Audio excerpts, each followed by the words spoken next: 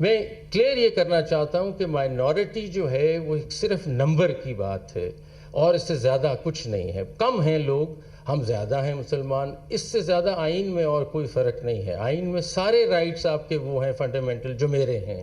تو اس لیے آپ یہ ریلیکس کریں اور ریسٹ ایشور کریں کہ آپ پاکستان میں بیٹھیں تو آپ کے اتنے ہی حقوق ہیں جتنے میرے ہیں آئین کے مطابق. آپ کے بھی وہی فنڈامنٹل رائٹس ہیں جو میرے فنڈامنٹل رائٹس ہیں, اور مائنورٹی ایک صرف نمبر کا نام ہے, اس سے آگے زیادہ نہیں ہے. ہماری رپورٹس جو ہماری کنٹری کے بارے میں بن رہی ہیں وہ کوئی اچھی نہیں آ رہی. ایک فریڈم ہاؤس کی رپورٹ ہے 2023 کی جو کافی ہمیں شو کرتی ہے کہ ہمارے ہاں حالات ٹھیک نہیں ہیں, اور میں کوٹ کرتا ہوں.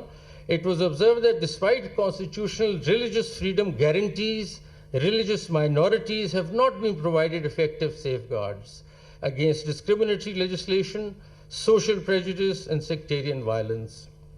Pakistan's religious freedom conditions remain on a negative trajectory, with religious minorities subject to frequent attacks and threats, including accusations of blasphemy, targeted killings, lynching, mob violence, forced conversions, and desecration of houses of worship and cemeteries. یہ report ہے ہمارے بارے میں جو ہمارے حالات ہیں ملک کے ٹھیک نہیں ہیں اور اس کو بہتر کرنا ہے ہم کو. اور اس سلسلے میں پازیٹیوز کی بات بھی کر لوں کہ ہمارے ہاں کافی ایسی مائنورٹیز کمیونٹیز کے لوگ ہیں جنہوں نے بہت اچھا کیا ہے. ہمارے اپنے کورٹ میں بہت لوگ رہے ہیں, اے آر کورنیلیس صاحب رہے ہیں, دورا پٹیل صاحب رہے ہیں, رانا بھگوان داس صاحب رہے ہیں, رستم سوراب جی سدھوا صاحب رہے ہیں, اور بڑے کمال اور بڑے ججز رہے ہیں ملک کے. So we have acknowledged, as far as the justice sector is concerned, we've had positives and good people there. But what I want to really say today is, which I don't understand, and I want to share this, we have experts sitting here, اتنے قابل لوگ ہیں سارے, کہ ہمارا مذہب بھی, اور اب میں مسلمانوں سے مخاطب ہوں اس کمرے میں, کہ ایکچولی چینج تو ہم نے لانا ہے نا. 96% تو ہم ہیں, ہم نے ان کے لیے اسپیس بنانی ہے, ہم نے ان کے لیے جگہ بنانی ہے. یہ تو 1.6% یا 1% ہیں اور پھر بھی پرابلم میں ہیں, اور ہم 96% ان کو نہیں سمجھ پا رہے. تو شاید گفتگو تو ہمیں آپس میں کرنی چاہیے بجائے ان کے ساتھ کرنی چاہیے. انہوں نے تو کچھ نہیں کیا. اگر ہم گفتگو اپنی کریں اور سمجھے میں مسلمانوں سے مخاطب اور ہم گھر میں بیٹھے ہیں اپنے, ہمارے گھر میں 1.6 یا 2% یا 3% مائنورٹیز ہیں جو بہت پریشان ہیں, تو کیا وجہ ہے؟ ہم کیا کر رہے ہیں غلط, ہمیں سوچنا پڑے گا. تو میں دیکھتا ہوں ایز اے جج بھی میں دیکھتا ہوں, میں کہتا ہوں جی کہاں سے میں سمجھ لوں, اس وزڈم کہاں سے لاؤں, کیسے سمجھوں کہ مائنورٹی رائٹس کو کیسے دیکھنا ہے مجھے. تو میں قرآن شریف کی طرف ہی جاؤں گا نا ایز اے مسلمان, میں اور کدھر سے شروع کروں گا. تو قرآن سے شروع کرتا ہوں. تو میں سورہ البقرہ پڑھتا ہوں. سورہ البقرہ کی ایک آیت ہے جو کہتی ہے let there be no compulsion in religion. یہ سیدھا سیدھا ایک میسج آ گیا ہمیں. For the truth stands out clearly from falsehood, so whoever renounces false gods and believes in Allah has certainly grasped the firmest unfailing handhold. So basically, no compulsion in religion.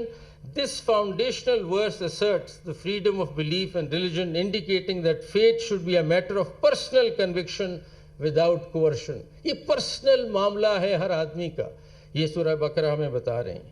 اچھا چلیں, قرآن شریف سے ہم نے دیکھ لیا, پھر ہم جاتے ہیں اپنے prophet Muhammad peace be upon him ان کی لائف دیکھتے ہیں, انہوں نے کیا کہا ہمیں, اور ہم کہاں سے لیں ساری وزڈم.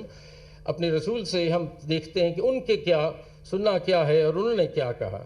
سو کانسٹیٹیوشن آف مدینہ کا ہم پڑھتے ہیں, ادھر دیکھتے ہیں کہ ارلیسٹ موسٹ سگنیفیکنٹ اپروچ جو انہوں نے لی ریلیجس ڈائیورسٹی اور مائنورٹی رائٹس کی, اس وقت بات کی انہوں نے مدینہ.